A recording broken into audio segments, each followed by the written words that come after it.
আসসালামু আলাইকুম। আশা করি মহান আল্লাহর রহমতে আপনি অনেক ভালো আছেন। আমাদের বাড়ি সিলেট জেলার কানাইঘাট উপজেলায়, যেটা সুরমা নদীর খুব নিকটেই। বেশ কতগুলো পাহাড়ও রয়েছে। আমার সাথে যে ঘটনাটা ঘটেছে সেটা শহরে কোনো মানুষের বিশ্বাসযোগ্য হবে না। আমাদের এলাকাটা খুব বেশি জনবহুল না, অনেক দূরে দূরে বাড়িঘর। সিলেটে যাওয়ার মহাসড়কের পাশে একটা ছোট বাজার রয়েছে, যার কিছুটা সামনে গেলে একটা উঁচু পাহাড়ি এলাকা। আমার জন্ম ওখানে। যখন আমি ছোট ছিলাম তখন রাতের বেলা দেখতাম মা বাবা হঠাৎ করে আমাদের ঘুম ভাঙিয়ে জড়সড় হয়ে বসে থাকত। বাইরে বিভিন্ন সময় বিভিন্ন ধরনের শব্দ শুনতে পেতাম। বুঝতে পারতাম যে বাইরে নিশ্চয়ই ভয়ানক কিছু একটা আছে, তবে নিজ চোখে কখনো কিছু দেখিনি। বড় হবার সাথে সাথে নিজের মধ্যেও সাহস বেড়েছে অনেকটা। সিলেটের পাহাড়ি অঞ্চলগুলো, যেখানে সচরাচর চা বাগান দেখা যায় এবং ঘন গাছপালা, যেহেতু সেখানে সর্বোচ্চ বৃষ্টিপাত হয় বাংলাদেশে, ঘন গাছপালা রয়েছে এবং প্রায় গা ছমছমে একটা জায়গা। আমি যতবার সিলেটে গিয়েছি আমার কাছে বেশ বিষণ্ণ এবং খুবই গা ছমছমে মনে হয়েছে রাতের সময়টাতে। বিশেষ করে যেদিন আমার সাথে ঘটনাটা ঘটে সেদিন আমি কাজ শেষ করে বাড়ি ফিরছিলাম। বাড়িতে মা আর ছোট দুই বোন। বাড়ির রাস্তায় ঢোকার পথে ছোট একটা পুল পড়ে। পুল বলতে কোনো মতে মানুষ পার হওয়ার মতো একটা জায়গা। তখন মাগরিবের আজান দিচ্ছে। আমি যখন পুলটা পার হতে যাব, ঠিক তখন আমার পেছন থেকে কেউ একজন আমাকে ধমক দিয়ে বলে, যাস না ওদিকে। আমি পেছনে ফিরে দেখলাম আশেপাশে কোনো মানুষ নেই। আমি কোনো কিছু না ভেবে পুল পার হতে লাগলাম, আর ঠিক তখন কেউ আমাকে পেছন থেকে ধাক্কা মারে। আর একটু হলে আমি পড়েই যেতাম নিচের খালে। তবে কোনো মতে ডাল সামলে পেছনে তাকালাম কি সেটা দেখার জন্য, কিন্তু পেছনে তাকিয়ে দেখলাম কোথাও কেউ নেই। খুব অবাক হলাম। মাটি থেকে উঠে হাঁটতে শুরু করলাম। বাগানের ভেতর দিয়ে ছোট রাস্তা চলে গেছে। সন্ধ্যা পার হয়ে অন্ধকার নেমে গেছে। আমি একটু দ্রুতই হাঁটছিলাম। হঠাৎ শুনলাম কেউ যেন আমার নাম ধরে ডাক দিল, কিন্তু আশেপাশে কাউকে দেখতে পেলাম না। আবার হাঁটতে লাগলাম। আরে পরে আচমকা একটা খুনখুনে বুড়ো লোক বাগান থেকে বেরিয়ে আমার সামনে এসে দাঁড়ালো। লোকটার চেহারা দেখলেই গা শিউরে ওঠে। লোকটা আমাকে ধমক দিয়ে বলল, তোকে ডাকছি, শুনতে পাচ্ছিস না? আমি বললাম, আপনি কে আর কি হয়েছে? লোকটা এবার কৌতুকের মতো মুখ করে বলল, আয় একটু এদিকে আয়। তারপর আমার হাত ধরে টান দিল। সেই হাত এতটাই ঠান্ডা, আমার মনে হলো যেন একটা বরফ খণ্ড আমার হাতের উপরে রাখা হয়েছে। আমি সাথে সাথে একটা হ্যাঁচকা টান মেরে নিজের হাতটা ছাড়িয়ে নিলাম। লোকটা আমার দিকে রাগী দৃষ্টিতে তাকালো। আমি আর সেদিকে না তাকিয়ে দৌড় দিয়ে ওখান থেকে চলে আসলাম। বাড়ি পৌঁছে গোসল করে খাওয়া দাওয়া করে শুয়ে পড়লাম। লোকটার কথা মনে হচ্ছিল বারবার। অদ্ভুত দেখতে লোকটা। ভ্রু দুটো সোজা উপরের দিকে উঠে গেছে। এসব ভাবতে ভাবতে কখন যে ঘুমিয়ে পড়েছিলাম জানি না। ঘুমের মধ্যে অদ্ভুত একটা স্বপ্ন দেখি। আমি দেখলাম আমার পরিবারের সবাই খুব কান্নাকাটি করছে। সামনে একটা লাশ রাখা। আমি সবাইকে ডাকছি, অথচ কেউ আমাকে দেখতেই পাচ্ছে না। আমার মনে হলো আমি হয়তো মরে গেছি। এটা ভাবতে আমার বুকের ভেতরটা ছ্যাদ করে উঠল। সত্যিই কি আমি মরে গেছি? একটু এগিয়ে লাশটার দিকে তাকাতেই আমার শির দ্বারা বেয়ে একটা ভয়ের শীতল স্রোত বয়ে গেল। আমি দেখলাম আমার লাশ পড়ে আছে সেখানে। তবে আমি নয়। দেখে মনে হচ্ছে কেউ যেন সিরিঞ্জ দিয়ে আমার শরীর থেকে সব রক্ত বের করে নিয়েছে। শুধু আমার স্কাল, অর্থাৎ হাড় আর চামড়া, তাই পড়ে আছে সেখানে।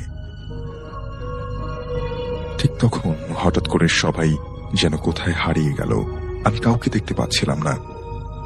চোখের সামনে সবকিছু ঝাপসা হয়ে আসছিল।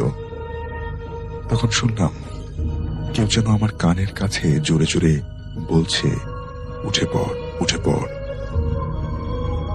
আমি চোখটা বুজে রইলাম। আস্তে আস্তে চারপাশের সব নিস্তব্ধ হয়ে গেল। এবার হঠাৎ আমি আমার শরীরে একটা চিনচিনে অনুভূতি টের পেলাম। সাথে সাথে চোখ মিলে আমি তাকালাম,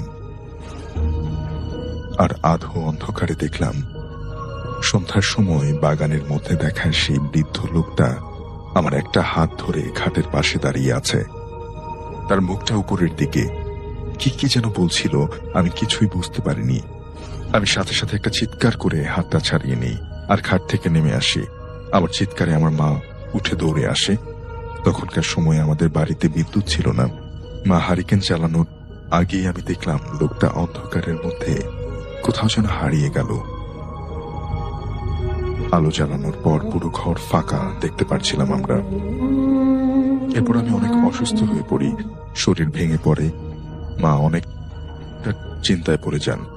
আমাকে ঢাকায় মামার কাছে পাঠিয়ে দেন। তখন থেকে এখনো আমি ঢাকাতেই আছি। একবারের জন্য আমি সিলেট আমার বাড়িতে যাইনি।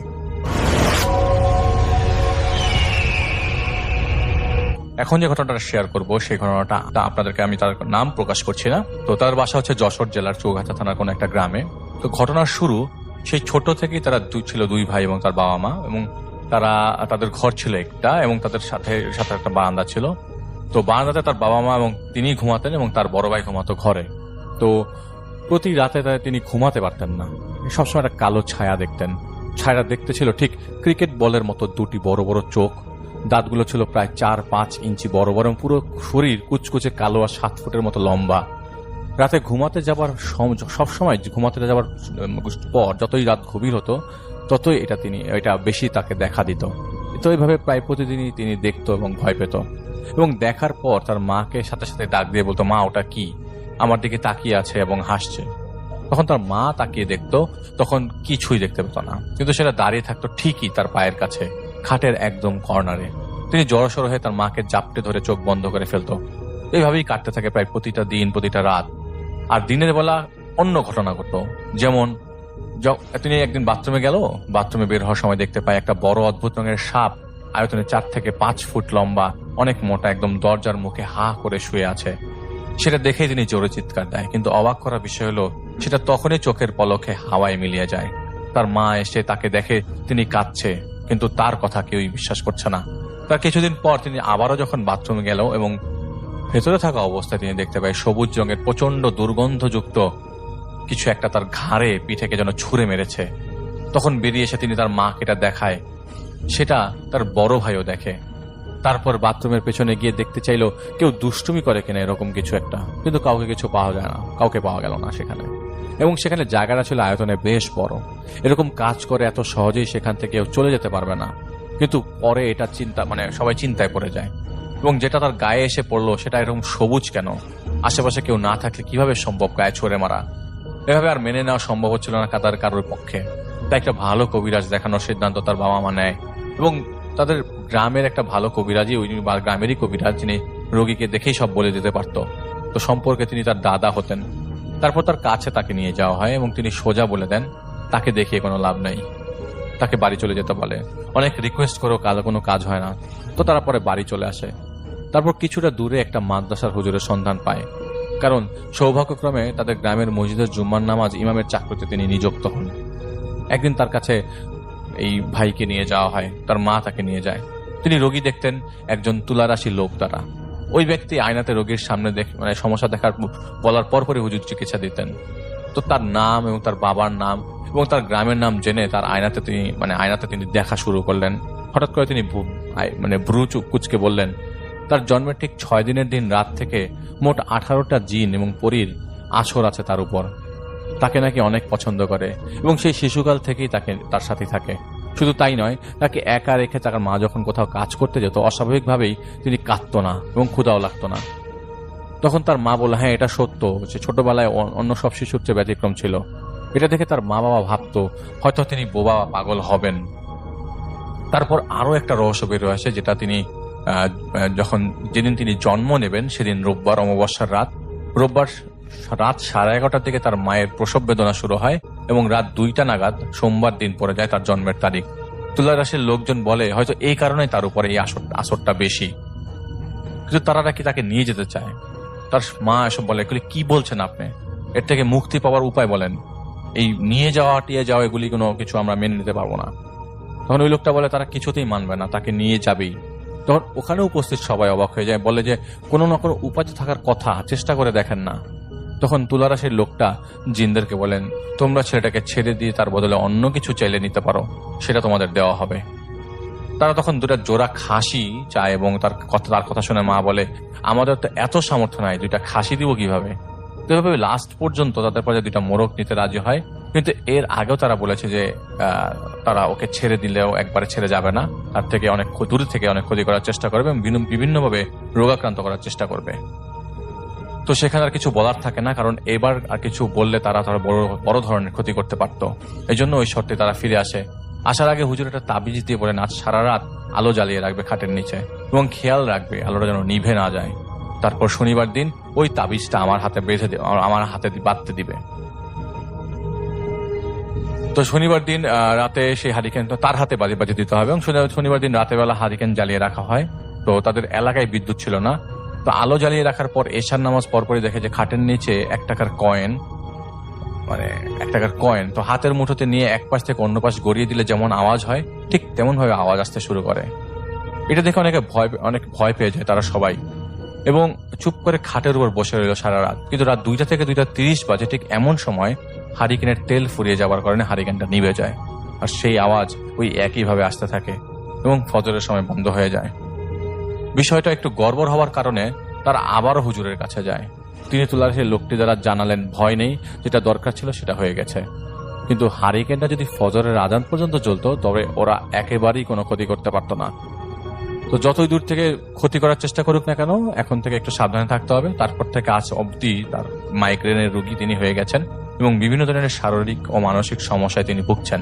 কখনো পুরোপুরি সুস্থ হতে পারেননি, অনেক ডাক্তার অনেক কবিরাজের সমাধান দিতে পারেনি। তার বয়স এখন 20 বছর এবং তিনি আরো কিছু ঘটনা তার ভাইকে নিয়ে আমাকে বলবেন, সে বলেছেন যে শেয়ার করবেন। তো তার ভাই 23 বছর বয়সে 2013 সালে মৃত্যুবরণ করেছেন, ব্লাড ক্যান্সার ধরা পড়ে, কিন্তু তার কখনো শারীরিক বা মানসিক কোনো সমস্যা ছিল না। এক সপ্তাহের ভিতরে ধরা পড়ে এবং এই দুর্ঘটনা হয়ে যায়।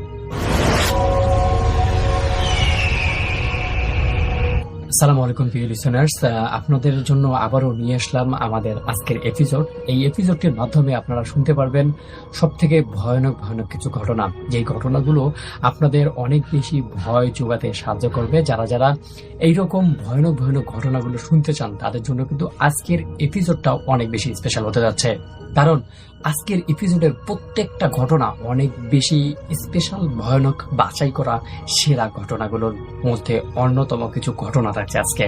তো প্রিয় লিসেনার্স, যারা আমাদের আজকের ভিডিওটি প্লে করেছেন তারা অবশ্যই ভয়ের জন্য প্রস্তুত হয়ে যান, আর শেষ পর্যন্ত কন্টিনিউ করলেই আপনারা বুঝতে পারবেন যে আজকের এপিসোডটা কতটা স্পেশাল ছিল।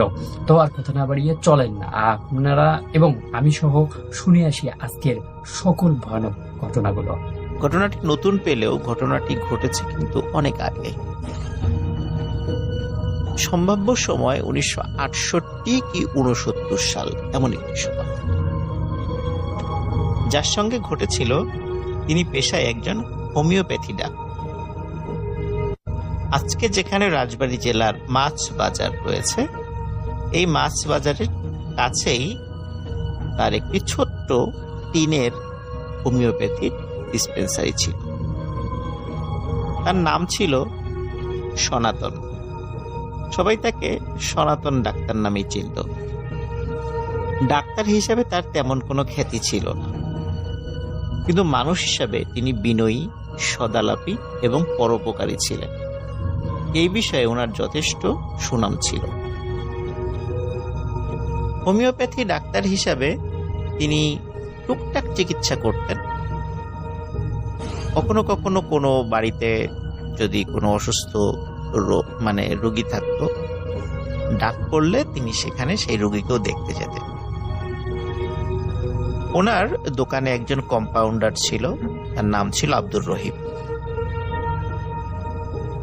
তো মোটামুটি চলে যাচ্ছিল।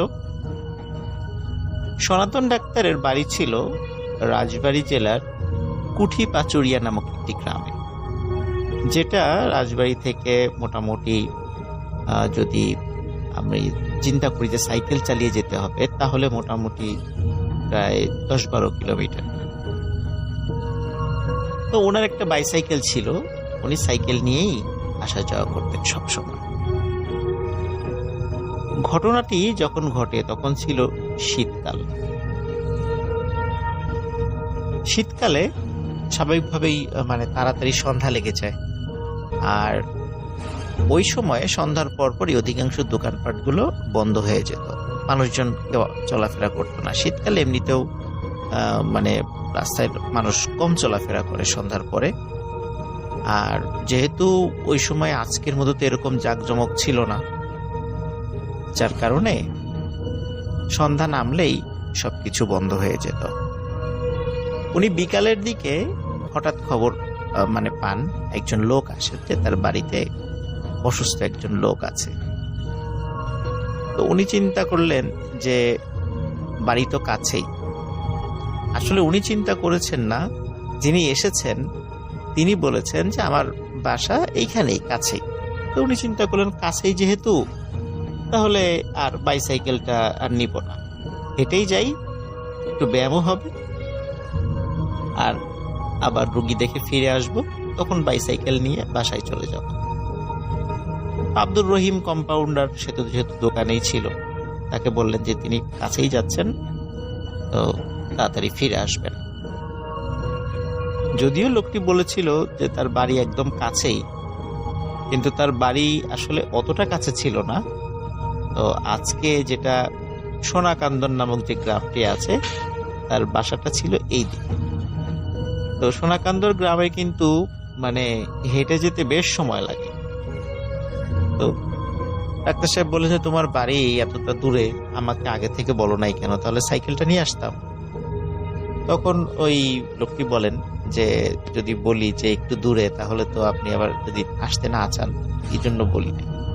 যাই হোক, তো রুগী দেখতে দেখতে বেশ দেরি হয়ে যায়। এদিকে আব্দুর রহিম যে কম্পাউন্ডার, সেও দোকানে দীর্ঘক্ষণ অপেক্ষা করছিল সনাতন ডাক্তারের জন্য। এদিকে রুগী দেখে ফিরে আসতে আসতে মোটামুটি 7:30 কি 8টা বেজে যায়। ওই সময় কিন্তু 7:30 বা 8টা শীতকালে মানে অনেক রাত। বিশেষ করে ওই সময়ে আজকে যে রাজবাড়ী জেলা, তখন তো জেলা ছিল না, তখন একটা ছোট্ট মফস্বল শহর ছিল, আর বাজারে তখন কেউ ছিল না। উনি যখন ফিরে আসেন, এসে দেখেন ওনার ডিসপেন্সারি বন্ধ। উনি ভাবলেন যে ওনার দেরি দেখে আব্দুর রহিম ডিসপেন্সারি বন্ধ করে চলে গেছে, কিন্তু উনি পড়লেন এক বিপদ। কারণ হচ্ছে ওনার বাইসাইকেলটা তো এই ডিসপেন্সারির মধ্যেই, এখন এর চাবিটা তো ওনার কাছে আর নাই। উনি তো মনে করেছিলেন যে একটু পরেই ফিরে আসবেন, যার কারণে এক্সট্রা চাবিটা উনি নিয়ে যান নাই। ওই এক্সট্রা চাবিটাও ওই মানে ডিসপেন্সারির মধ্যেই রয়েছে। তো উনি চিন্তা করলেন কি আর করা, আজকে বাড়িতে পায়ে হেঁটেই যেতে হবে। উনি হাঁটা শুরু করলেন। উনি রাজবাড়ী বাজার পাড়ি দিয়ে আজকে যে লোকোশেড যে জায়গাটি রয়েছে, যে লোকোশেড নিয়ে অনেক গল্প রয়েছে, আমি নিজেও অনেক হন্টেড প্লেস হিসাবে সেখানকার অনেক ঘটনা বলেছি।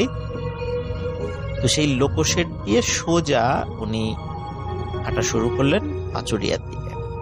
এখানে একটি বিষয় বলে রাখা ভালো প্রিয় লিসেনার, সেটি হচ্ছে যে যারা রাজবাড়ী জেলার আছেন তারা নিশ্চয়ই আমার এই স্টোরিটি শুনে বুঝতে পারবেন। সেটি হচ্ছে যে লোকোশেড থেকে গোয়ালন্দ ঘাট পর্যন্ত যাওয়ার আজকে যে রেল লাইনটা রয়েছে, এই রেল লাইনটা কিন্তু একটা সময় ছিল না।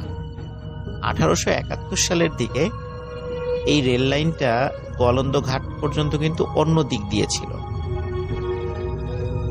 তো পরবর্তীতে বন্যা বা ভিন্ন কারণে নদী ভাঙন, যার ফলে রেল লাইনটা ক্ষতিগ্রস্ত হলে পরবর্তীতে এই পাচুরিয়া হয়ে রেল লাইনটা গোয়ালন্দ ঘাট পর্যন্ত নেওয়া হয়। আরেকটা বিষয় যে লোকোশেড হন্টেড প্লেস হিসেবে আমি অনেকগুলো গল্প বলেছি, এই হন্টেড প্লেস কিন্তু হয়েছে আমাদের 1971 সালে মহান মুক্তিযুদ্ধের পরে। কারণ মুক্তিযুদ্ধের সময় অসংখ্য মানুষকে এই লোকোশেডের এখানে হত্যা করা হয়, যার ফলে কিন্তু পরবর্তীতে এখানে একটা বধ্যভূমির স্তম্ভও করা হয়েছে। আর এই ঘটনা, বিশেষ করে হন্টেড ঘটনাগুলো 1971 সালের পর থেকে বিভিন্ন মানুষের সাথে ঘটে আসছে। সাধারণত আগে এই জায়গাটা হন্টেড ছিল না, যার ফলে উনি যখন লোকোশেডের ওই জায়গাটা পার হয়ে সোজা হাঁটা শুরু করেছেন পাঁচুড়িয়ার দিকে, ওইখানে ওনার সাথে কোনো ঘটনা ঘটে। প্রিয় লিসেনার্স, এখন যে স্টোরিটা আমি বলছি এটি কিন্তু মাত্র এক রাতের একটি ঘটনা। এক রাত্রে এই ঘটনার শুরু এবং এই এক রাতে এখানে শেষ। যাই হোক, উনি চলছেন, সোজা চলছেন। ওই দিন চাঁদের আলো বেশ স্বচ্ছ ছিল, কুয়াশাও কম ছিল, যদিও শীতকাল ছিল, বাট কুয়াশার প্রকোপটা কম ছিল, যার ফলে ওনার চলতে খুব অসুবিধা হচ্ছিল না। তবে রাস্তাঘাটে কোনো মানুষ ছিল না, উনি একা একাই চলছিলেন। ওনার হাতে ছোট্ট একটি টর্চ লাইট ছিল। উনি টর্চ লাইটের আলোতে চলছেন। উনি যখন লোকোশেড পার হয়ে আরো সোজা হেঁটে আজকের যে দাঁতশি বাজার নামক একটা জায়গা আছে, তো দাঁতশি বাজার পার হওয়ার পরে বেশ একটা লম্বা জায়গা রয়েছে, আজকের যে রেলপথের যে জায়গাটি সেটা আমি বলছি, যে সেখান দিয়ে কিন্তু অনেক দূর, এখনো ঘর বাড়ি তুলনামূলক বেশ কম আছে। তো ওই দিক দিয়ে যেতে যেতে হঠাৎ উনি দেখলেন যে ওনার পথের সামনে, পথ আগলে একটি মাঝারি সাইজের সাদা কালো মিক্স করা একটি রঙের একটি বিড়াল দাঁড়িয়ে আছে। তো উনি বিড়ালটিকে স্বাভাবিক হিসাবে নিয়েছেন, কারণ রাতের বেলা বিড়াল চলাফেরা করতেই পারে। কিন্তু অদ্ভুত ব্যাপার হচ্ছে, এই বিড়ালটি ওনার পথ আগলে এমন ভাবে দাঁড়িয়ে আছে যে ওনাকে সহজে যেতেই দিচ্ছে না। উনি বিড়ালটিকে পাশ কাটিয়ে যাওয়ার চেষ্টা করছিলেন, কিন্তু বিড়ালটি বারবার ওনার পথ আগলে দাঁড়াচ্ছিল। উনি বিড়ালটিকে সরিয়ে দেওয়ার চেষ্টা করছিলেন, কিন্তু বিড়ালটি যেতে চাচ্ছিল না। যখন উনি বারবার বিড়ালটিকে সরিয়ে দেওয়ার চেষ্টা করছিলেন, বিড়ালটিকে তাড়া করছিলেন, একটা পর্যায়ে বিড়ালটি এসে ওনার পা জড়িয়ে ধরে এবং যাতে উনি সামনের দিকে না আগান সেই চেষ্টা করছিলেন। তো উনি এ পর্যায়ে বেশ বিরক্ত হন। উনি পা ঝাড়া দিয়ে বিড়ালটিকে দূরে ফেলে দেন এবং সামনের দিকে হাঁটতে থাকেন। পেছন দিকে তাকিয়ে দেখেন ওই বিড়ালটি আর নেই। উনি ভাবলেন যাক, আপদ বিদায় হয়েছে, চলে গেছে। উনি সামনে হাঁটছেন, আস্তে আস্তে আরো সামনে যাচ্ছেন। হঠাৎ উনি দেখেন একজন মহিলা কিছু একটা সামনে নিয়ে কান্নাকাটি করছে। উনি ভাবলেন যে কি ব্যাপার, এই মহিলাটা সামনে কি নিয়ে কান্নাকাটি করছে। উনি যতই কাছে যাচ্ছেন, খুব বিকট দুর্গন্ধ ওনার নাকে আসছে। উনি কাছে গেলেন। কাছে যাওয়ার পর উনি বললেন যে কি ব্যাপার, আপনি কান্নাকাটি করছেন কেন, এত দুর্গন্ধ কিসের, আর আপনার সামনে এটা কি? তখন ওই মহিলাটি বলেন যে এটা আমার ছেলে, সে মারা গেছে। তখন উনি বলেন যে মারা গেছে, কিভাবে মারা গেল? তখন বলে যে পানিতে ডুবে মারা গেছে। তখন উনি বলেন যে দেখি তো তোমার ছেলের শরীরের উপর থেকে কাপড়টা সরাও। তো মহিলা কাপড়টি সরান। সনাতন ডাক্তার টর্চ মেরে যা দেখতে পান, তিনি আঁতকে ওঠেন। মনে হচ্ছে 3-4 দিনের একটি লাশ, 3-4 দিন একটি লাশ যেমন ফুলে ওঠে, পচে ফুলে ওঠে, ঠিক তেমন ভাবে ফুলে উঠেছে। এবং এই লাশটি দেখে মোটেও মনে হচ্ছিল না যে এটি পানিতে ডুবে মারা গেছে। আরো অদ্ভুত ব্যাপার হলো, এই লাশের হাতের কবজি, দুটো হাতের কবজি উনি দেখেন নেই। মহিলাটিকে বলেন যে এ কখন মারা গেছে। তখন মহিলাটি বলেন আজকে সকাল। তখন সনাতন ডাক্তার চিন্তা করেন যে আজকে সকালে মারা গেলে এত অল্প সময়ের মধ্যে, তাও আবার শীতকাল, গরমকালও নয়, লাশ তো এরকম ফুলে পচে যাওয়ার কথা নয়। ওনার সন্দেহ হয়, তবে এটি প্যারানর্মাল বিষয় কিনা এই বিষয় নিয়ে ওনার আসলে কোনো চিন্তাই তৈরি হয়নি, কারণ উনি জিন বা এই ধরনের প্যারানর্মাল বিষয়গুলোতে বিশ্বাস তেমন করতেন না, কারণ ওনার দীর্ঘ জীবনে এই ধরনের কোনো ঘটনার সম্মুখীন উনি হননি। শুধু মানুষের কাছ থেকে বিভিন্ন বিষয় শুনেছেন, কিন্তু ওনার সামনাসামনি কখনো এই বিষয়টি না হয় উনি এগুলো তেমন বিশ্বাস করেন।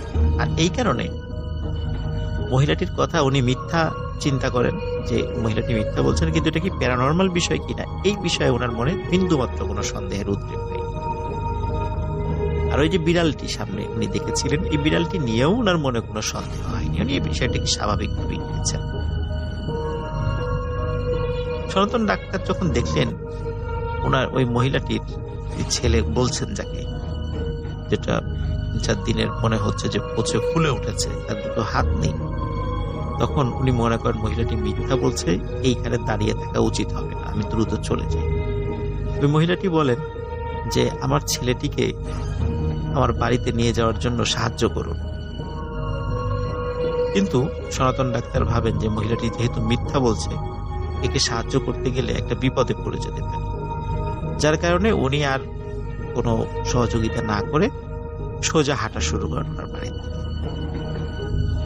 উনি যখন সামনের দিকে আগাচ্ছিলেন, উনি আর পেছন ফিরে তাকান, শুধু কিছু খচখচ খচখচ শব্দ শুনেছিলেন, কিন্তু এই শব্দ যে কিসের উনি সেটাও আসলে বলতে পারেন, শুধু এমন একটু শব্দ শুনেছিলেন। উনি সামনে হেঁটে যাচ্ছেন, হাঁটতে হাঁটতে অনেক দূর চলে গেছেন। তো ওনার বাসা থেকে মোটামুটি কয়েক কিলোমিটার দূরে তখন আছে, এর মধ্যে আর কোনো সমস্যা হয়। তো ওই জায়গাটিতে যেখানে তিনি এসেছেন, তো ওই জায়গায় একটা ছোট্ট ব্রিজের মতো ছিল। আজকে যদিও সেই ব্রিজের কোনো অস্তিত্বই নেই, তো ছোট্ট একটি ব্রিজের মতো ছিল। তো ওই ব্রিজের একটু ওঠার সময় একটু উপর দিকে উঠতে হয়, আবার নামার দিকে স্বাভাবিকভাবে একটু ঢালু। তো উনি যখন ব্রিজের উপরে উঠবেন, যখন ওঠার জন্য ওই উঁচু রাস্তাটা যাওয়া শুরু করেছেন, তখন মনে হচ্ছে যে ওনার শরীরটা এত ক্লান্ত যে উনি কিছুতেই ওনার পা আগাতে পারছেন না, এমনটা মনে হচ্ছে। কিন্তু আসলে উনি এতটা ক্লান্ত ছিলেন না, কারণ উনি গ্রামের মানুষ, অনেক পথ হেঁটে ওনার অভ্যাস রয়েছে। উনি ভাবলেন যেহেতু অনেক পথ হেঁটে এসেছি, হয়তো বা ক্লান্ত হতেও পারি, তাই বলি এতটা ক্লান্ত আমার পা চলছে না।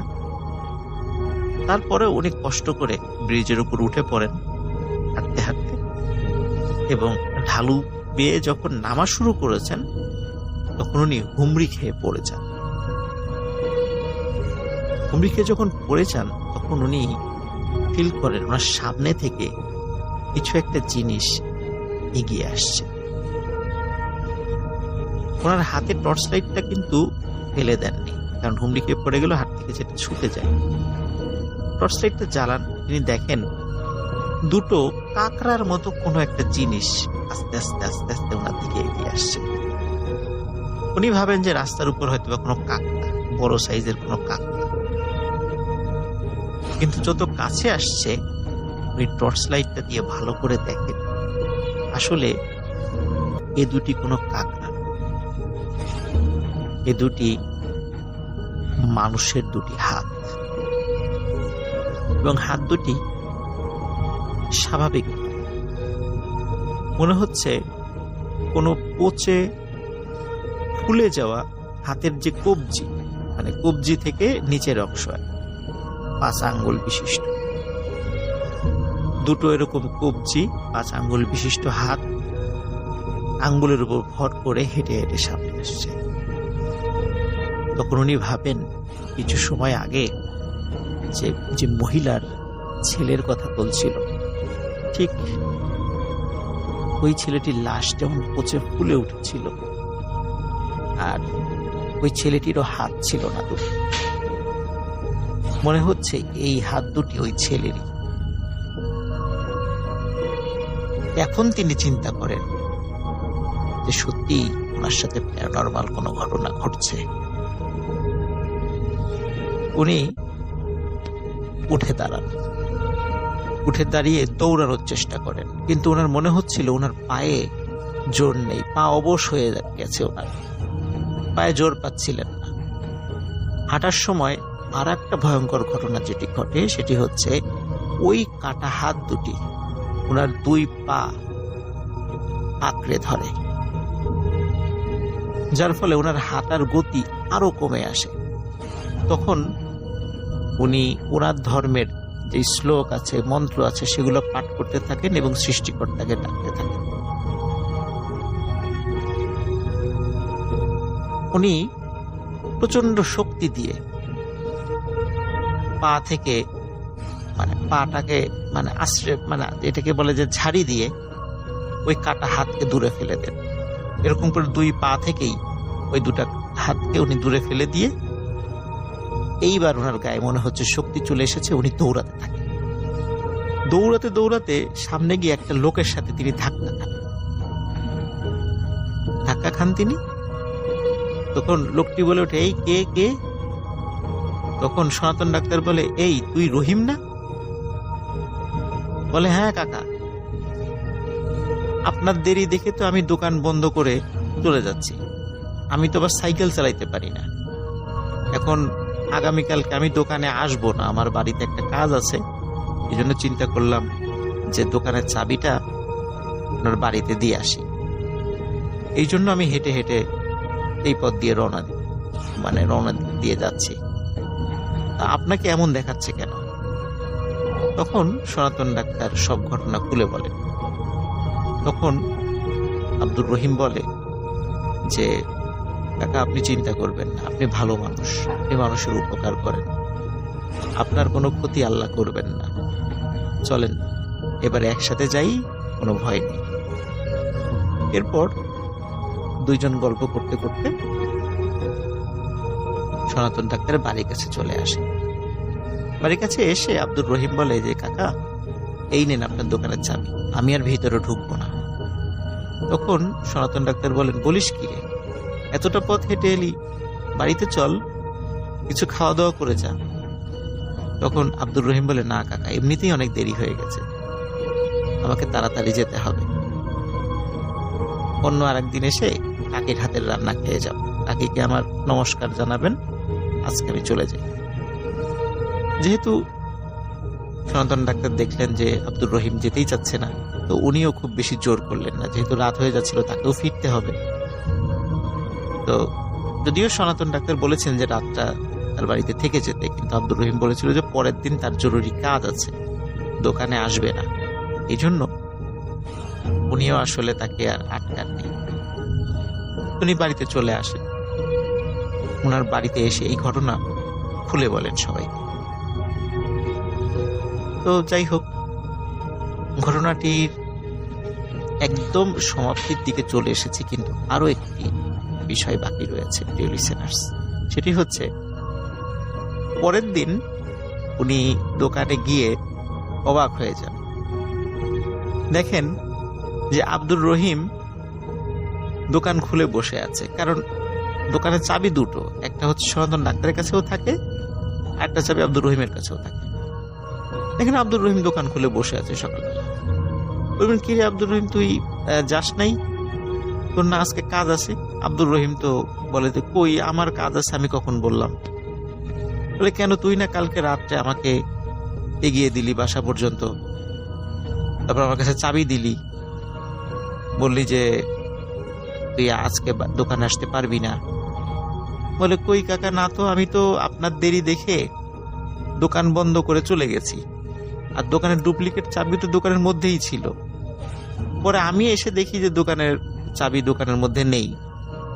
আমি ভাবলাম যে কি হলো, আমি কি হারিয়ে ফেললাম কিনা। এখন দেখি যে আপনি বলছেন যে আপনার কাছে চাবি। আব্দুর রহিম অবাক হয় এই চাবিটা ওনার কাছে কিভাবে গেল। আর সনাতন ডাক্তার অবাক হন, যদি আব্দুর রহিম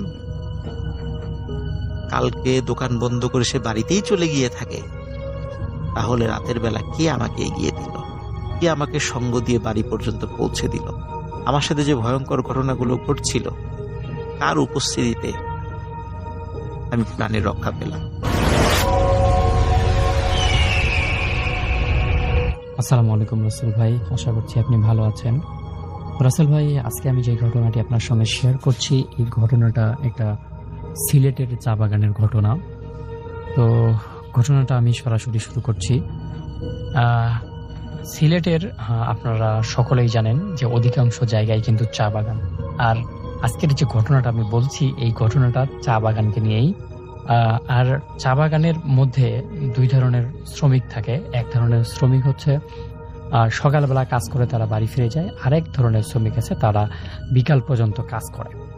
তো আজকের যেই মানে ঘটনাটা, এই ঘটনাটার যিনি ভুক্তভোগী তিনি হচ্ছেন এই যে বিকাল টাইমে বা দ্বিতীয় শিফটে কাজ করতেন। তো তিনি একদিন এই চা বাগানে কাজ করতে করতে তার মানে এখানে কিন্তু একটা টার্গেট থাকে যে এত কেজি বা এত মন হচ্ছে প্রতিদিন চায়ের পাতা তুলতে হবে। তো উনি ওনার টার্গেট ফিল আপ করতে করতে রাত প্রায় ঘনিয়ে আসতেছে, সন্ধ্যা পার হয়ে রাত হবে এরকম সময় উনি ওনার যে ছিল, ওই যে কি বলে মানে চা পাতাগুলো ছিল, সেই সব পাতাগুলো তিনি রেডি করে মালিকের কাছে জমা দিয়ে দেন। জমা দেওয়ার পর তার যে বাড়ি ফিরতে হবে, তার বাড়িটাও এই চা বাগানের ভিতর দিয়েই যেতে হয়। তো তিনি রাতের দিকে যখন এই মানে ভিতর দিয়ে যাচ্ছেন, তখন তিনি একটা সাদা শাড়ি পরা মহিলাকে সেই চা বাগানের ভিতরে হাঁটতে দেখেন। এবং এটা দেখার পর তিনি বেশ খানিকটা অবাক হয়ে যান যে এখনো চা বাগানে চা তুলতেছে, বিষয়টা তো সত্যি মানে অনেক মানে আশ্চর্যজনক বিষয়। তো তিনি কি করলেন যে আমি তার কাছে চেয়ে একটু হেল্প করি। তো তিনি যখন সেখানে গেলেন, দেখলেন যে মানে সেখানে যাওয়ার আগেই সেই যে সাদা শাড়ি পরা মহিলাটা ছিল সেটা মিলিয়ে যেত। তো তখন এই বিষয়টা উনি বেশ খানিকটা অবাক হয়ে যান এবং পরদিন সকালে তিনি তার যে সহপাঠী আছে বা তার যে সহকর্মীরা আছে তাদেরকে জিজ্ঞেস করেন। তো তারা বলেন যে বহু বছর আগে এক নারী সেখানে আত্মহত্যা করেছিলেন। এরপর থেকেই এই ঘটনাটা শুরু হয়। কয়েকজন মানুষ বা যাদের মানে রাশি খারাপ থাকে তারাই এই নারীকে দেখতে পান। তারপর সেই যে চায়ের মালিক আছে, তিনি কয়েকজন পাহারাদার আছে সেখানে, তারা দাবি করেছিলেন যে গভীর রাতে তারা কান্নার শব্দ আর হাতের চুরির যে আওয়াজ আছে সেই আওয়াজটা তারা শুনতে পারেন। তো এইরকম একটা অবস্থায় যে চায়ের শ্রমিকরা ছিল তারা মিলে এই বিষয়টাকে অনেক বেশি আর কি ভয়ানক করে তুলে। তারা মানে কি বলবো, এই চা বাগানে মানে চা তোলার জন্য তারা মানে আপত্তি জানায় আর কি। যাই হোক, মানে যেই ঘটনাটা আরো বেশি হয়ে যায়, মানে মানে আরো বেশি ভয়ানক তুলে, সেটা হচ্ছে এক মহিলা একদিন রাত্রের মানে শেষ অংশে একদম মানে ফজরের আজান দিয়ে দিয়েছে, তারপরে এখনো কুয়াশা আছে, মানে ঘটনা একদম দিনের বেলায়। তো তার বাড়িতে তিনি তার কাজটা শেষ করে তাড়াতাড়ি চা বাগানে চলে আসেন। তো চা বাগানে যখন তিনি চলে আসেন, দেখেন যে একজন নারী আগের থেকেই চায়ের পাতা তোলা শুরু করে দিয়েছে। তো উনি বেশ খানিকটা অবাক হয়ে গেলেন যে আমি আজকে সবার আগে আসলাম, ওইখানে তো কারো কোনো জিনিসপাতি দেখলাম না, তাহলে এত সকালবেলা কে ওখানে চা তুলছে? তখন তিনি কাছে গিয়ে ডাকলেন, ওখানে কে, আপনি কে? তো যখন এই কথাগুলো বলছে, তখন ওই যে সাদা শাড়ি পরা যে মহিলাটা, সেটা কোনো কথা বলছে না। কথা না বলার না বলছে, তখন ইনি ভাবছেন যে আসলে ইনি হচ্ছে হয়তো বোবা বা শুনতে পারে না, যাই হোক আমি আমার মতো কাজ করি। তখন তিনি ওই বিষয়টা বাদ দিয়ে তিনি তার মতো কাজ করা শুরু করলেন এবং তার পাশেই আর কি ওই সাদা যে নারীটা ছিল তার পাশেই তিনি কাজ করা শুরু করলেন। একটা সময় দেখলেন যে সেই সাদা যে রঙের যে শাড়ি পরা মহিলাটা ছিল, সেই মহিলাটাকে আর তিনি দেখতে পাচ্ছেন না। এবার তিনি বেশ খানিকটা অবাক হয়ে গেলেন যে আসলে এখনই এখানে ছিল, আবার নাই। তো তিনি মানে এই বিষয়টা তিনি জানতেন না যে এখানে এই নারীটা এরকম হয়, কারণ তিনি নতুন শ্রমিক ছিলেন। তো পরে তিনি সেটার পিছনে আর কি লাগলেন যে আসলে আমি দেখি যেখানে কিছু আছে। তারপর তিনি সেই জায়গায় যাওয়ার পর দেখলেন যে এখানে আর উনি নেই। তো না থাকার পর উনি ভাবলেন যে হয়তো চলে গেছে বা এটা হতে পারে। তারপর তিনি তার মতো কাজ করা শুরু করলেন। কাজ করার পর তিনিও সেদিন চলে গেলেন, তার সাথেও কিছু হয়নি। কিন্তু মূল কাহিনীটা হয় একটা ছেলের সাথে, যে কিনা একটু ভীতু টাইপের ছেলে। তার পরিবারে অভাব থাকার কারণে সে সেই চা বাগানে শ্রমিকের কাজ করে।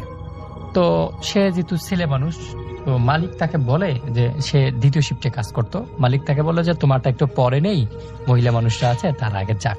তো সে কোনো আপত্তি না জানিয়ে বলে ঠিক আছে। তো তার চা পাতাগুলো মানে দেখতে দেখতে মানে পরিমাপ করতে করতে প্রায় মাগরিবের আজান দিয়ে দেয়। সন্ধ্যাবেলায় যখন সে বাড়ির দিকে ফিরতেছে, সেই চা বাগানের ছোট একটা নদী টাইপের আছে, সেই নদীর উপর একটা পুল আছে। তো সেই পুল দিয়ে যখন সে যাচ্ছে, পুল মানে ছোট ব্রিজ, আমি গ্রামের ভাষায় বলছি যে পুল, কিন্তু ব্রিজ বলতে ওই যে ছোট পানি উপরে আর কি ছোট একটা ব্রিজ যেটা লাগানো হয়, সেই ব্রিজ। যখন সে এই ব্রিজের কাছাকাছি চলে আসলো, তখন দেখলো পানির ওপর থেকে একটা অবয়ব ভেসে উঠছে তার সামনে। তো সে এটা দেখে বেশ খানিকটা ভয় পেয়ে যায়। ভয় পাওয়ার পর সে তার পিছন দিকে ব্যাক করতে চায়, যে তার মালিক তো এখন ওই চা বাগানেই আছে। তো সে কি করতে চায়, তার মনে চায় যে না, সামনে আর না যাই, পিছনে যাই। সে কিন্তু এটা জানতো যে এই চা বাগানে এরকম একটা সাদা নারী পাওয়া যায়, কিন্তু সে কখনো তার সম্মুখীন হননি। প্রথমবার সে সেই চা বাগানের ওই সাদা নারীর সম্মুখীন হয়েছেন। এবং তিনি ওই ছেলেটা ভাবলো যে আমি সামনে না যাই, পিছনেই চলে যাই। তো তার মনে এতটুকু সাহস ছিল। তো যখন সে পিছনের দিকে ফিরল, তখন দেখতে পারলো যে ওই অবয়বটা তো আছে, এই পিছনে এখন ওই যে সাদা মহিলাটা যেটা ঘুরে বেড়ায় এই চা বাগানে, সেই মহিলাকে, মানে তার সামনে একটা আবার পিছনে একটা, এখন এই দুইটার মাঝখানে পড়াতে সে মানে এত বেশি অবাক হয়ে যায় যে আসলে তার সঙ্গে এটা হচ্ছেটা কি। তারপর যেহেতু সে এই বিষয়গুলো আগের থেকে জানে, সে তার যে যতটুকু জানা ছিল সূরা মন্ত্রতন্ত্র এগুলা সে পাঠ করা শুরু করে। তারপর দেখে যে না, কোনোটাই কাজ হচ্ছে না। এই যে পিছনের সাদা কাপড় পরা মহিলা এবং সামনের যে অবয়বটা আছে, সেই দুইজনে তার দিকে আস্তে আস্তে এগিয়ে আসে। তো এইটা যখন সে দেখতে পারে, তখন সে খুব জোরে চিৎকার করে সেখানে অজ্ঞান হয়ে পড়ে। এবং অজ্ঞান হওয়ার পর মানে যখন তার এই চিৎকার ওই যে চা শ্রমিকের মানে যারা মালিক ছিল তারা শুনতে পারে, তারা খুব তাড়াতাড়ি এখানে চলে আসে। তারা এসে দেখে যে এই যে ছেলেটা ছিল সে এখানে অজ্ঞান হয়ে পড়ে আছে। তারপর যখন তারা তাদের এই চা বাগানের একজন আর কি মুরব্বী ছিল, যেখানে একটা মসজিদ ছিল, সেই মসজিদের যে হুজুর ছিল তাকে নিয়ে আসেন। এবং নিয়ে আসার পর যখন আর কি তিনি দেখেন যে এইরকম একটা অবস্থা ঘটেই গেছে, তো এই নারী এবার করছে, তাকে ভয় অলরেডি দেখিয়ে ফেলেছে। এবং তারপর যখন ওই ছেলেকে বাড়ি নিয়ে যাওয়া হয়, সে প্রচন্ড রকমের জ্বর, প্রচন্ড রকমের মাথা ব্যথা এবং আরো অনেক সমস্যা তাকে জর্জরিত করে ফেলে। এবার শ্রমিকরা সবাই মিলে আন্দোলন করে যে আসলে এর একটা বিহিত করতে হবে, তাহলে আমরা এখানে কেউ কাজ করব না, কোনো কিছু করব না। তারপর সেই চা মালিক একজন উন্নত মানের কবিরাজ, তান্ত্রিক এবং একজন বড় মাওলানা নিয়ে আসেন। তারপর তিনজনে মিলে যুক্তি করে যে কিভাবে আসলে এটাকে বিতাড়িত করা যায়, কিভাবে এটাকে ঠিকঠাক করা যায়। দেন তারা 3 দিন 3 রাত সেখানে তপস্যা করেন, সবার মতো চেষ্টা করেন। চেষ্টা করার পর এক সময় তারা সেই সাদা যে মহিলা, কাপড় পরা মহিলা, সেই মহিলাকে মানে তারা রিচ করতে পারেন, তার সঙ্গে কথা বলার একটা সুযোগ তৈরি করতে পারেন। কথা বলে তার সঙ্গে এরকম আর কি কথা হয় যে তিনি বলেন যে আমাকে যে এখানে আত্মহত্যা করার জন্য বাধ্য করেছে, আমি তার শাস্তি চাই। তাকে যদি শাস্তি দেওয়া হয় তাহলে আমি এখান থেকে চলে যাব, আমি কারোর সাথে এইরকম কোনো কিছু করব না। এখন মানে ওই যিনি আর কি কবিরাজ, তিনি তাকে বলেন যে আমরা কিভাবে বুঝবো কে তোমার সাথে অন্যায়টা করেছে, কে তোমাকে এরকম একটা কাজ তোমার সাথে করেছে। তখন ওই অবয়বটা বলে যে এই চা শ্রমিকের একজন মালিক ছিল, যে মালিক ছিল খুবই খারাপ সেই মালিক তাকে বেশ কিছুদিন থেকে তাকে তার ন্যায্য অধিকার দিচ্ছিল না। তার যে মানে পারিশ্রমিক ছিল সেই পারিশ্রমিকটা দেয়নি। সেই কারণেই সে আস্তে আস্তে পরিবারের খুব অসচ্ছলতা আসার পর একটা সময় সেই রকম একটা সিদ্ধান্ত নেয়। তারপর মালিক পক্ষকে যখন এটা জানা হয়, মালিক পক্ষ এই বিষয়টা খুবই দুঃখিত প্রকাশ করে এবং সেই যে মহিলাটা মানে মারা গিয়েছিল তার পরিবারকে বিপুল পরিমাণের অর্থ দেয় এবং সেখানে তার পার্মানেন্টলি একটা তাদের পরিবারের লোকজনকে সেখানে পার্মানেন্টলি একটা ব্যবস্থা করে দেয়। এই ব্যবস্থা করে দেওয়ার কিছুদিন পর থেকে দেখা যায় যে সেখানে আর সেই নারী সেখানে আসে না এবং চা শ্রমিকের যারা ছিল তারাও আর কি উপলব্ধি করতে পারে যে না, তাদের সঙ্গে আর এরকম কোনো ঘটনা ঘটছে না এবং এটার পর থেকে সেই চা বাগানের মানে আর এরকম কোনো সমস্যা দেখা যায়নি। এটা সত্যি সত্যি একটা ঘটনাটি কোনখান এলাকায় আমি আসলে এটা বলতে চাচ্ছি না, কারণ এটা এখনো আছে এবং এই ঘটনাটা যদি সবাই জানাজানি হয় তাহলে আসলে এটা মানুষ সেখানে চাইতে ভয় পাবে। যদিও সেখানকার মানুষ অনেকেই এই ঘটনাটার সাথে পরিচিত, তারপরেও তারা এখন আর কি এটা বুঝে গেছে, তারা জেনে গেছে যে সেই সাদা মহিলা তাদেরকে আর কোনো বিরক্ত করবে না। তো রাসেল ভাই, এটাই ছিল ঘটনা, সত্যি একটা ঘটনা। জানি না কতটুকু ভয়ানক ছিল, কিন্তু আমার মনে হয়েছে যে আসলে এই ঘটনাটা সবার জানা উচিত। কিন্তু আমি লোকেশনটা দিলাম না, আবার বারবার করে বলতেছি, কারণ এটা ঝামেলা হতে পারে। তো রাসেল ভাই, শেষ করছি আমার আজকের অডিও ক্লিপ। ভালো থাকবেন, সুস্থ থাকবেন, আপনার মঙ্গল এবং সুস্বাস্থ্য কামনা করে শেষ করছি। আল্লাহ হাফেজ।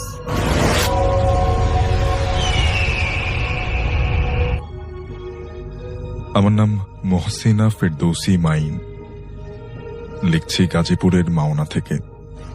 অনেকেই তাদের সাথে ঘটে যাওয়া অনেক ধরনের ঘটনা শেয়ার করেন। আমার সাথে একবার একটা ঘটনা ঘটেছিল, তবে সেটা ভৌতিক নাকি তা জানি না। ঘটনাটা আপনাকে লিখে পাঠাচ্ছি, যদি পড়ে শোনান অনেক খুশি হব।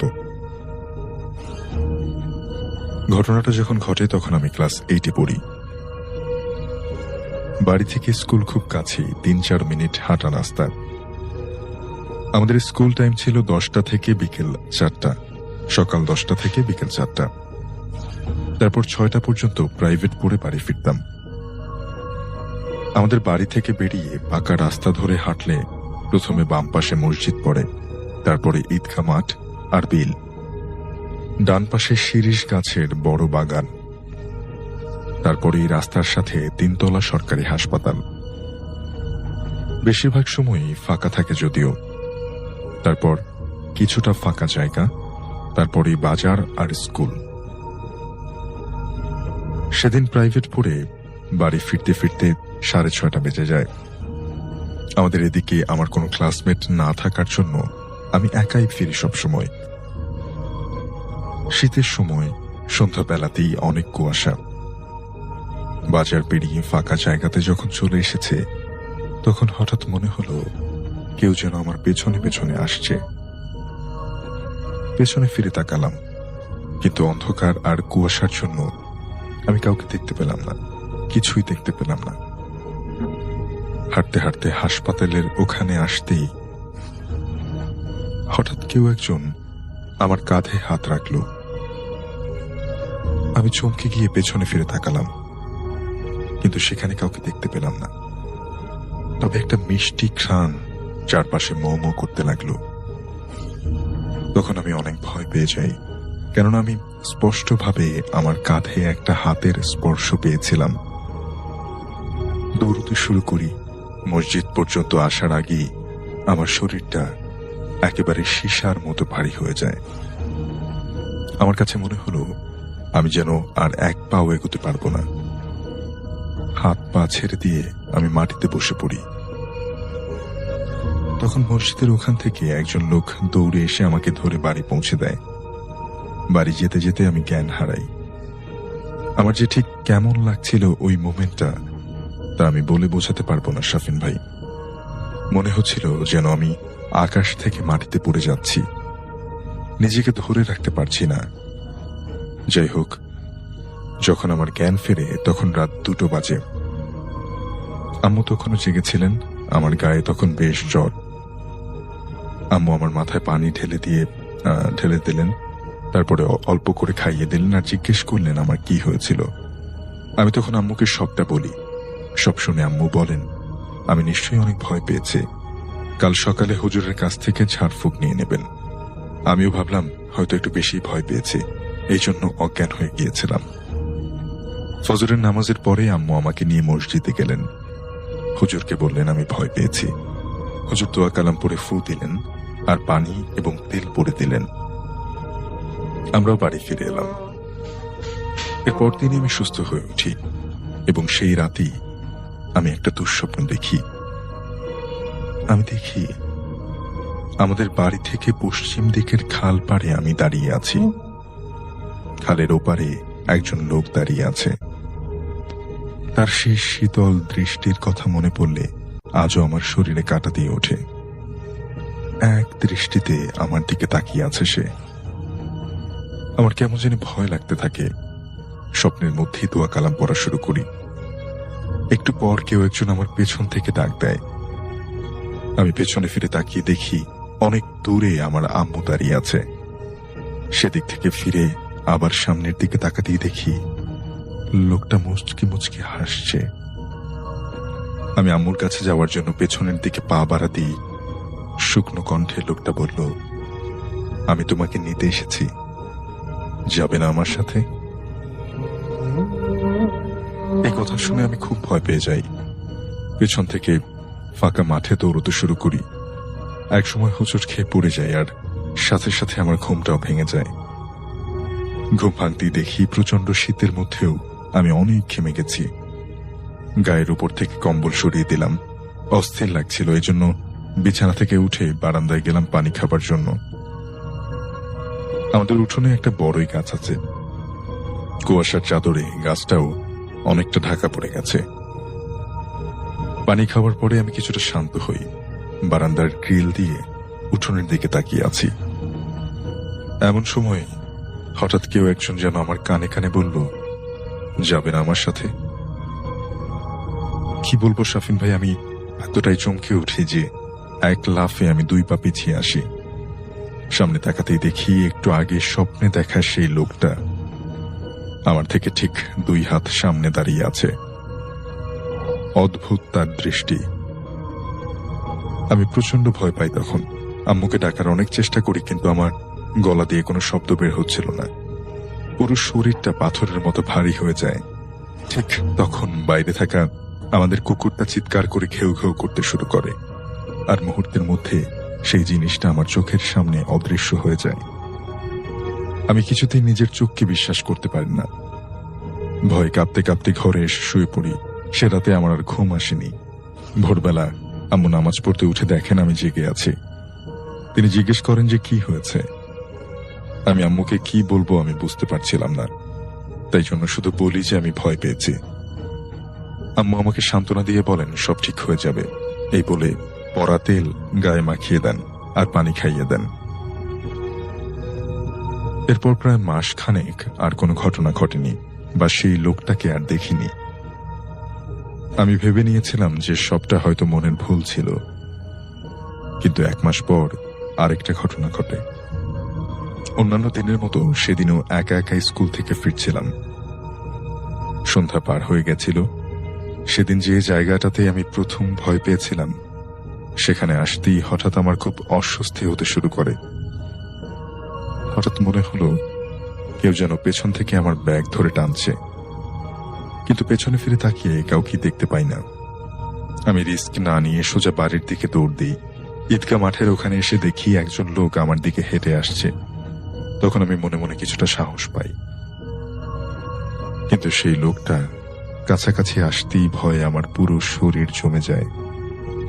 সেদিন স্বপ্নে দেখা সেই লোকটাই আমার সামনে দিয়ে আসছে। আমার সামনে এসে অদ্ভুতভাবে বলে, যাবে না আমার সাথে? আমি ব্যাগটা ফেলে দিয়ে পড়িমড়ি করে দৌড়ে পালিয়ে আসি সেখান থেকে। এই ঘটনার পরে আমি আম্মুকে সব কথা খুলে বলি। আম্মু বলেন আগামীকাল আবার হুজুরের সাথে দেখা করবেন। কিন্তু সেই রাতেই আরেকটা ভয়ানক ঘটনা ঘটে। রাতের খাবার না খেয়েই ঘুমিয়ে পড়েছিলাম। পেটের ব্যথায় ঘুম ভেঙে যায়, কিন্তু চোখ খুলে তাকাতেই দেখি আমি সেই খাল পাড়ে শুয়ে আছি। ধর্মর করে উঠে বসি। আমার কাছে মনে হতে থাকে আমি স্বপ্ন দেখছি, যদিও ব্যাপারটা একেবারে বাস্তব লাগছিল আমার কাছে।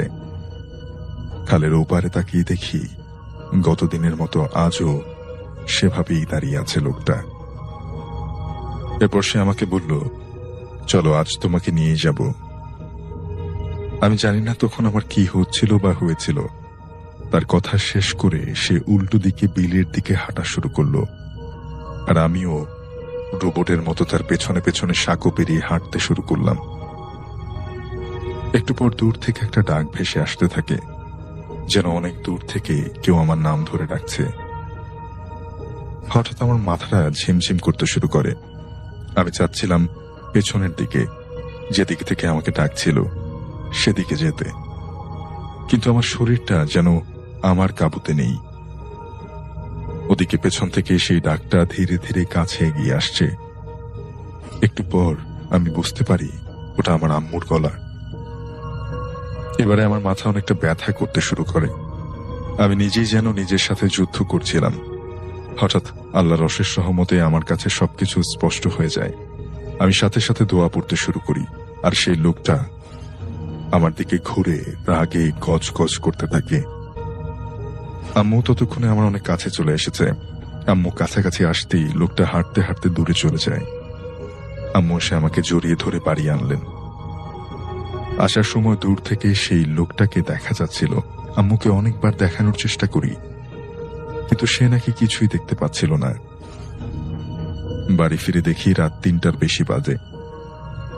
অর্থাৎ আমি সত্যি সত্যি এই গভীর রাতে ওই খাল পাড়ে ছিলাম, কিন্তু আমাকে ওখানে কে নিয়ে গিয়েছিল তা আমি আজও জানি না।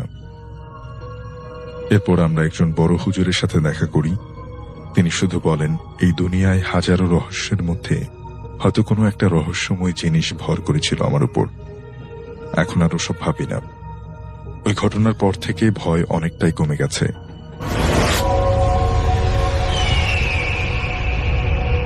এই কাহিনীর প্রেক্ষাপট বেশ পুরনো, মানে আজ থেকে 40 বছর আগের কাহিনী। ওই সময়টা আসলে প্রাইভেট মেডিকেল কলেজ বলে কিছু ছিল কিনা আমি জানি না, তবে উনি লিখেছেন তখন ছিল না। তখন যেটা ছিল সেটা হচ্ছে সব পাবলিক মেডিকেল কলেজ, মানে সরকারি মেডিকেল কলেজ, এবং কোনো একটা মেডিকেল কলেজ যেটা হচ্ছে আমাদের খুব কাছাকাছি কোনো একটা মেডিকেল কলেজের কাহিনী এটা। এবং সেটি অনেক আগে প্রতিষ্ঠিত একটি কাহিনী। আগে এটি মেডিকেল স্কুল হিসেবে প্রতিষ্ঠিত হয়েছিল।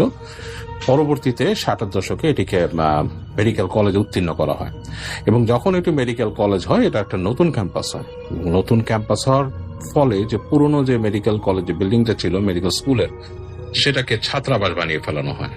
এবং সেই ছাত্রাবাসের যে ডিসেকশন রুমটা ছিল, সেই ডিসেকশন রুমটাকে সেটাকে একটি কমন রুম বানানো হয়। এবং পরবর্তীতে সেই কমন রুমের মাঝখানে একটি প্যাডার পার্টিশন দিয়ে মাঝখানে সেখানে দুটো কমন রুমটাকে 2 ভাগে ভাগ করে ফেলা হয়। এবং 2 ভাগে ভাগ করে করা হয় কারণ হচ্ছে যে ওখানে স্টুডেন্টরা যারা নতুন এসছে তাদের থাকার জন্য আরেকটা এক্সট্রা কিছু জায়গা তৈরি করা হয়, কারণ নতুন স্টুডেন্টদের থাকার জন্য জায়গার কিছুটা স্বল্পতা পড়ে যাচ্ছিল।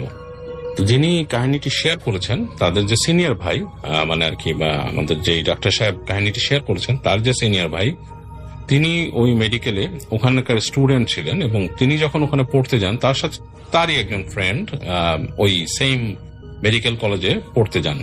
তো তারা 2 ফ্রেন্ডই ওখানে পড়াশোনা করতো, বাট 2 সেকশনে ছিল। তো ধরে নিলাম যে ওনার ফ্রেন্ডের নাম ছিল হানিফ, যেভাবে উনি লিখেছেন আমি সেভাবে বললাম। তো জাস্ট ছদ্মনামটি দেওয়া হচ্ছে কাহিনী বলার সুবিধার জন্য। তো এই মূল ঘটনাটি কিন্তু ঘটে হানিফকে ঘিরেই। তো হানিফ যখন ওখানে পড়াশোনা করছে, এখন আমি এই কাহিনীর এই পর্যায়ে আর ওনার ফ্রেন্ডের কোনো সাবজেক্ট উল্লেখ করছি না, কারণ ওনার কাহিনীর মধ্যেও এরকম উল্লেখ নেই, হানিফেরই কথা উল্লেখ আছে। তো হানিফকে নিয়ে আমি কাহিনীটি বলছি। তো হানিফ যখন ওখানে পড়তে যায়, হানিফের স্থান হয়, হানিফের থাকার জায়গা হয় সেই কমন রুমটিতে, যেটা আগে ডিসেকশন রুম ছিল। তবে হানিফ কিন্তু এটা জানতো না যে ওইটা একসময় ডিসেকশন রুম ছিল।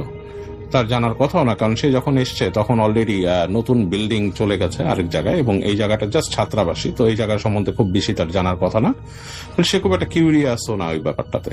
তো যেটা হোক, নর্মালি ক্লাস চলছে যেভাবে তাদের নিয়মে চলে, খুব কঠিন পড়াশোনার স্কেজুয়াল, তাদের টিচারদের কাছে সবসময় আর কি পড়া দিতে হচ্ছে।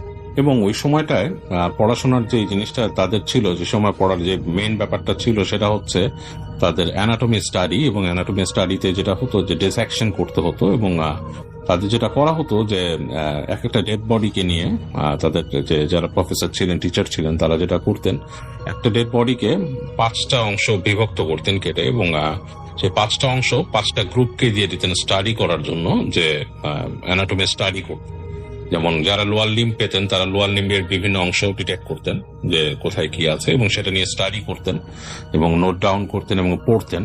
আর যারা আপার লিম্ব পেতেন তারা হাত নিয়ে করতেন, এবং এইভাবে করেই আসলে মানে তাদের মধ্যে 5টা গ্রুপ করে তারা স্টাডি করতো। তো এই স্টাডিটা করার জন্য যথেষ্ট সাহস লাগতো, এবং স্টুডেন্টরা সবাই মোটামুটি বেশ সাহসী ছিল যারা করতো। কারণ যারা সাহসী না তারা মেডিকেলে এই অংশগুলো পড়তে পারে না, বিশেষ করে যখন অ্যানাটমি স্টাডি গুলো হয়, ডিসেকশন হয় তখন। তো যাই হোক, তো ওই হানিফ যে ছিল সে এরকম পড়ছে, এবং তাদের খুব বিজি টাইম কাটছে পড়াশোনার মধ্যে দিয়ে। এবং তাদের প্রতি 2 মাস পর পর পরীক্ষা হতো, একটা কার্ড ফাইনাল হতো। তখন সেই পরীক্ষার কার্ড ফাইনালে যখন হতো, তাদের এক্সামে মানে তাদের যে টিচার ছিলেন বা ইনস্ট্রাক্টর ছিলেন তারা সবাই মানে খুব কঠিন পরীক্ষা নিতেন তাদের। এবং সেই পরীক্ষার পরে একটা ছুটি হতো, সেই ছুটিটা হচ্ছে 2-3 দিনের একটা ছুটি পাওয়া যেত। তো যেটা হতো যে বেশিরভাগ স্টুডেন্টই ওই ছুটির সময় বাড়ি চলে যেত, তাদের নিজের গ্রামের বাড়ি, বা যারা শহর থেকে এসে শহরে চলে যেত।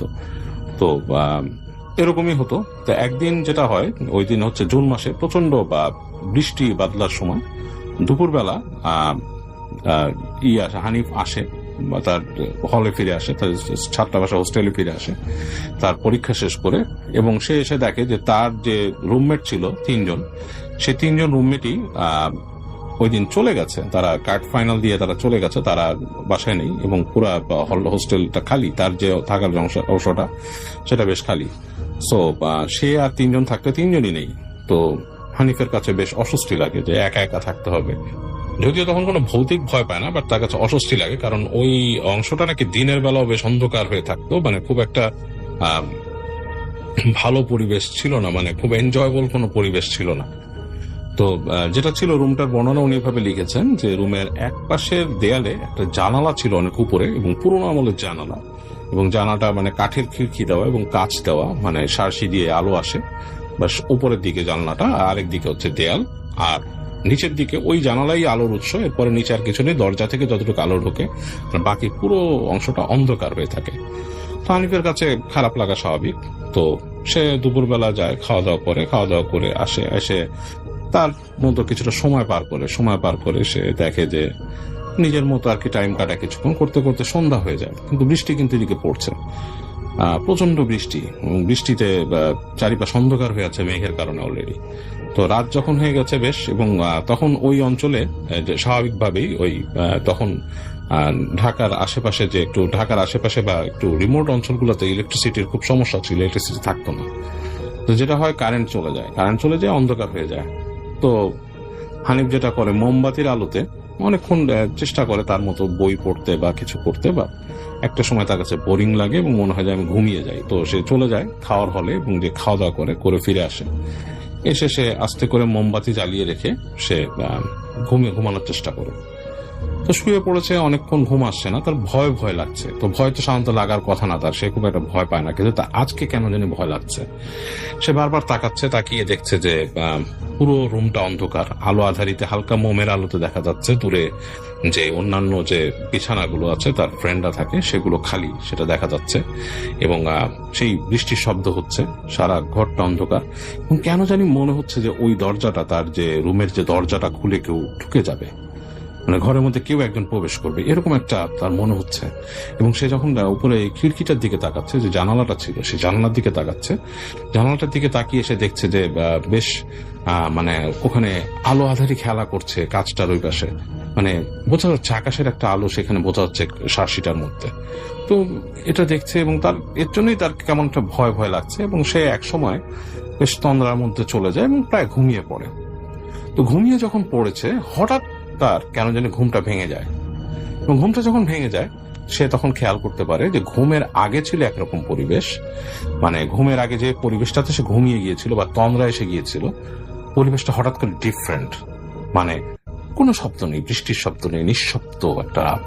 এবং সে হঠাৎ করে চোখ যায় জানালার দিকে, সেই জানালাটার দিকে দেখে সার্সি বেয়ে জানালার কাজ বেয়ে চাঁদের আলো ঢুকছে, ঢুকে মেঝেতে পড়ছে চাঁদের আলোটা, এবং সে বুঝতে পারে জানালাটা একটু ডিফারেন্ট, মানে জানালাটা ঠিক সেই যেরকম সে মানে জানে দেখে প্রতিদিন, যে বেশ পুরনো কাঁচটা ময়লা, কাঁচটা মানে বেশ ধূসর হয়ে গেছে, এরকম না, ঝকঝকে কাঁচ দিয়ে ধূসর, মানে চাঁদের আলো ঢুকছে, এবং মানে পুরো রুমের মাটিতে পড়েছে, ও ফ্লোরে চাঁদের আলো পড়েছে, এবং সে ফিল করে যে তার যে বিছানাটা সেটা ঠিক সেই বিছানায় সে শুয়ে থাকে সেটা না, স্টিলের একটা বেডের উপর সে শুয়ে আছে।